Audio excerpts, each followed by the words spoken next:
Imagine o seguinte cenário: você se preparou ao longo de 12 meses de estudo para a prova do Enem. Durante esse período, você viu todos os conteúdos, fez milhares e milhares de questões, e aí você chega lá em novembro e pensa: caramba, agora eu tô bem preparado, agora eu tô pronto para ser aprovado em medicina, não tem nada que pode tirar a minha aprovação. E a realidade é que existe um tipo específico de erro, um erro bem malicioso, que pode sim fazer você ser reprovado. Esse erro é o erro por falta de atenção. Cara, eu não sei quem é você, eu não sei há quanto tempo você se prepara para o Enem, eu nem sei se você estuda de fato para o Enem, mas eu consigo garantir que no Enem 2024 você vai errar questões por falta de atenção. Que isso, Vini? Tu tá jogando praga na minha preparação? Eu não tô jogando praga na sua preparação. Eu só estou constatando um fato. Você vai errar questões por falta de atenção. O erro por falta de atenção, ele é um erro que não é seletivo. Ele não escolhe o aluno que vai ser afetado por isso. É diferente de um erro por lacuna teórica. Pô, o erro por lacuna teórica, por não conhecer o conteúdo, é um erro que afeta muito mais o aluno que não estudou, que não domina os conteúdos, do que aquele aluno que estudou. Agora, o erro por atenção é aquele erro que, independentemente do seu nível, ele vai te afetar no dia da prova do Enem. A prova do Enem é por si só uma prova muito cansativa, imagina, 90 questões em 5 horas e 30 minutos no primeiro dia, mais em 5 horas no segundo dia de prova. Você tem uma estrutura de prova que é naturalmente cansativa e que quase que inevitavelmente vai fazer com que você erre algumas questões por falta de atenção. Talvez você, se já fez a prova do Enem alguma vez, deve até se recordar daquele momento em que você sai da prova do Enem, traz a sua prova para casa e aí quando você começa a corrigir as questões com gabarito extraoficial, você percebe que, putz, você errou uma questão que você sabia resolver, mas por um deslize, por uma falta de atenção, você acabou errando a questão por bobeira. E o que eu quero te mostrar aqui nesse vídeo é como que você vai minimizar esse tipo de erro, porque não tem como você passar pela prova do Enem sem errar nenhuma questão por falta de atenção. Mas você pode minimizar a quantidade de erros por falta de atenção se você adotar uma simples estratégia que eu vou te apresentar aqui nesse vídeo. Inclusive, para você ver como que é bizarro essa questão da falta de atenção, eu falo que todo ano eu vou fazer o Enem e eu vou gabaritar a prova, eu não vou errar nenhuma questão. E todo ano eu acabo errando 10, 12 questões por falta de atenção. Para quem não sabe, para quem é novo aqui no canal, eu faço o Enem todo ano, há 4 anos eu faço mais de 150 acertos na prova, tiro mais de 800 de média e passo em medicina todo ano em praticamente todas as universidades federais. E os meus erros na prova são sempre erros por falta de atenção. É claro que eu erro pouco por falta de atenção e é por isso que eu passo em medicina todo ano. E o que eu vou te mostrar aqui é exatamente como que você pode minimizar também os seus erros por falta de atenção para que, se tiver que errar alguma coisa na prova, você erre pelo menos aquilo que você não sabe resolver. Aquele assunto que eventualmente você não chegou a ver ou alguma coisa nesse sentido. Veja bem, quando você está fazendo a prova do Enem, a sua capacidade atencional oscila no decorrer da prova em um gráfico que parece muito uma função trigonométrica. Eu vou até fazer aqui, ó, ao vivo, durante o vídeo, a estrutura de como que seria esse gráfico, tá? Ó, vou mostrar aqui na câmera pra você, sem edição mesmo. Olha aqui pra essa imagem, tá vendo? Esse aqui é o gráfico da sua atenção em função do tempo.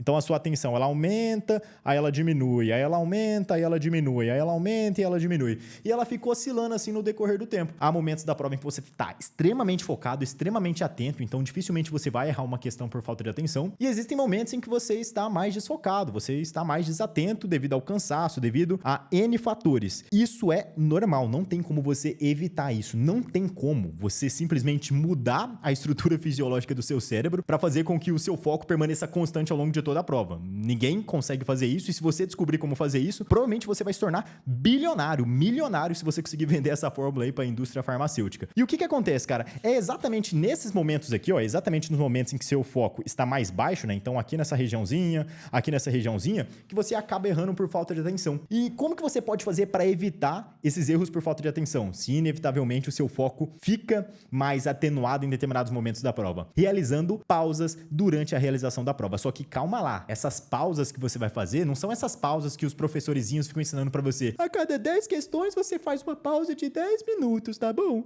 Aí você fez aqui, ó, 5 questões de linguagem, 5 questões de humanas, você faz uma pausa. Pelo amor de Deus, cara, isso aí não funciona. Essas estratégias padronizadas em geral não são aquelas que vão te fazer acertar mais questões na prova do Enem. As suas pausas na prova do Enem, se você realmente quer aumentar os seus acertos, devem ser baseadas a partir da necessidade. Cara, tem um livro que se chama Rápido e Devagar. Nesse livro, que inclusive é de um autor que ganhou o Prêmio Nobel de Economia estudando o comportamento humano, ele relata que existe no cérebro, existe na mente humana, como se fossem 2 sistemas. O sistema 1, que é um sistema de pensamento rápido, um pensamento automático, um pensamento que muitas vezes condiciona suas ações involuntárias no dia a dia. E existe um sistema 2, que é um sistema mais deliberativo, é um sistema de raciocínio, é um sistema de um pensamento mais lento. Quando você tá fazendo a prova do Enem, na maioria das questões, o que predomina é o seu sistema 2. É aquele sistema que tem um pensamento um pouco mais deliberativo, um pouco mais racional e que te faz acertar as questões que vão exigir todo esse raciocínio por trás. Mas, eventualmente, quando você fica mais cansado, quando você entra numa certa fadiga mental, o que passa a predominar no seu corpo não é o sistema 2, é o sistema 1. E é esse sistema 1 automático, que muitas vezes não raciocina em cima das informações, que te faz errar por falta de atenção. Porque você começa a ler o texto e aí você passa por informações do texto que eventualmente seriam úteis para a resolução da questão e você acaba negligenciando isso, porque você não tá mais com o seu foco atencional lá em cima, seguindo aquela estruturazinha do gráfico, né, que eu tinha mostrado aqui para você. Por isso que, quando você sente, agora presta muita atenção porque isso aqui é a virada de chave. Quando você sente que você tá mais cansado, que você tá mais fadigado, que você está com um cansaço mais à flor da pele, você precisa fazer uma pausa na sua prova. E aí vem aquela dúvida, mas Vini, como que eu vou saber quando que eu tô cansado? A primeira coisa é você entender que não existe um padrão numérico de tempo para isso, pelo amor de Deus. Esquece método Pomodoro, esquece fazer X questões e fazer uma pausa a cada Y questões. Isso não existe. O que funciona é você tentar identificar alguns sinais de fadiga mental. Quais são esses sinais? Vou listar alguns deles, você pode até anotar aí para você aplicar isso depois nos seus simulados. Primeiro sinal é aquele momento em que você já leu a mesma questão 3, 4, 5 vezes e parece que o raciocínio não desenvolve. Parece que você não tá conseguindo mais compreender nada do que tá escrito ali. Aí tu vai para a próxima questão, tem que ler mais 3, 4 vezes a mesma questão para tentar pensar no que seria a resposta correta. Quando você percebe que a leitura da questão começa a ficar muito repetitiva, que numa única leitura você não consegue extrair todas as informações necessárias para resolver o exercício, provavelmente isso é um sinal de que você já está cansado e aí você tem que entrar na pausa. Uma segunda situação que pode indicar um cansaço, que pode exigir de você essa pausa, é quando você começa a ficar muito lento. Aqui eu não tô falando sobre você ficar lendo e relendo a mesma questão várias vezes, mas sim sobre você diminuir muito o seu ritmo de resolução da prova. Quando tu começa a prova do Enem, tu começa naquele ritmo frenético, naquele estado de flow, em que você vai matando questão atrás de questão em 3, em 2 minutos. Quando você percebe que, cara, tu já não tá com esse ritmo tão presente, que você começa a ficar mais lento nas questões, às vezes uma questão de nível fácil, de nível médio, que você demora 6, 7 minutos para resolver, você está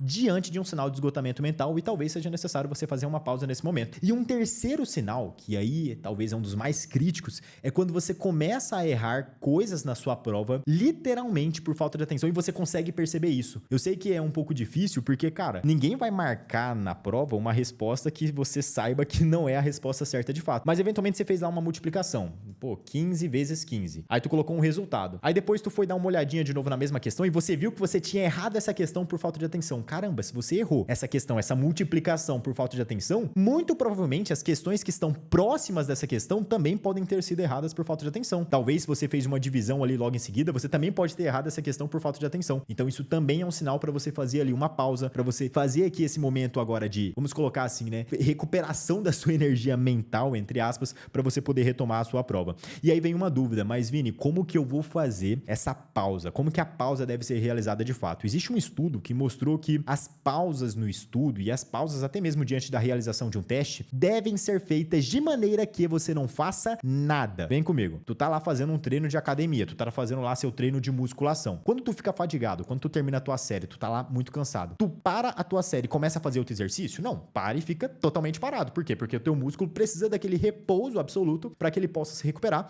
para a próxima série. E com o teu cérebro, o processo não é diferente. Quando você acaba de fazer uma questão, tu já tá ali extremamente esgotado, extremamente fadigado, se você precisa implementar uma pausa naquele momento, não é para você fazer a pausa e ficar pensando em outras coisas. Ah, vou fazer a pausa e durante a pausa eu vou passar algumas questões pro gabarito. Ou vou fazer a pausa e aí vou deitar na mesa, mas vou ficar pensando naquela questão que eu tinha feito, mas não consegui muito bem chegar na resposta. Tem que tomar cuidado com isso. A pausa ideal, aquela pausa regenerativa de fato, é a pausa em que você não faz nada. É aquela pausa em que você não pensa em absolutamente nada. Então, no momento da pausa, tu não pode fazer nenhuma tarefa consciente. De preferência, é até legal que durante a pausa você evite ir ao banheiro, evite beber água. É claro que ir ao banheiro, ir beber água, é uma ação menos custosa do que você tentar ali ficar passando questões pro gabarito, de você tentar ficar fazendo alguma questão, revisando alguma questão já feita. Momento de pausa, momento de pausa, momento de você não fazer nada, de preferência de você ficar pensando em absolutamente nada. Esvazia totalmente a sua mente e deixa o seu cérebro recuperar a energia para que você possa voltar para a prova a todo vapor. E aí vem outra dúvida, mas beleza, eu entendi que a pausa ela tem que ser feita dessa maneira, mas quanto tempo de pausa? 5 minutos? 3 minutos? Vamos lá, não existe uma regra padrão, mas o ideal é que você coloque algo em torno de 1 a 5 minutos, e aí tu precisa ter o bom senso. Tu não vai fazer todas as pausas com duração de 5 minutos, porque se você ficar fazendo toda a pausa com duração de 5 minutos, você vai perder ali horas e horas da sua prova simplesmente fazendo essas pausas e vai acabar não conseguindo terminar a prova a tempo. O ideal é você, eventualmente, em algumas pausas, utilizar um tempo mais curto, então 30 segundos, 1 minuto. Em outras pausas, você faz um tempinho mais longo, se você estiver realmente muito, muito cansado, com 3, 4 minutos, 5 minutos estourando em raríssimas exceções, para então você voltar para a prova e conseguir, assim, aumentar os seus acertos. Começa a fazer isso no simulado que você vai ver que em questão de 2, 3 meses, seus acertos vão começar a alavancar muito. Várias questões que tu tá errando por falta de atenção, você vai conseguir acertar e aí você vai perceber que às vezes o que tava faltando para você saltar de 140 acertos para 150, de 130 para 140, não era você ver mais conteúdo, era simplesmente você parar de errar aquilo que você já sabe por falta de atenção, por esses deslizes sutis que eventualmente acabam fazendo com que você diminua aí, né, prejudique o seu desempenho. Olha, se você tá estudando pro Enem, tá se preparando pro vestibular e quer ter acesso, inclusive, a uma plataforma de estudos com aulas de todas as matérias, filtro de questões, monitoria de dúvidas, mentorias de estudo e uma série de outras ferramentas que vão te fazer ser aprovado em medicina, clica no link aqui embaixo e conheça a plataforma Vinícius Oliveira. Estamos com inscrições abertas e fazendo a sua matrícula, você consegue começar a sua preparação pro Enem com os nossos materiais ainda hoje. Foi um prazer estar aqui com você nesse vídeo. Se eu te ajudei de alguma maneira, não se esqueça de deixar um like aqui embaixo e é isso. Nos vemos no próximo vídeo e bons estudos!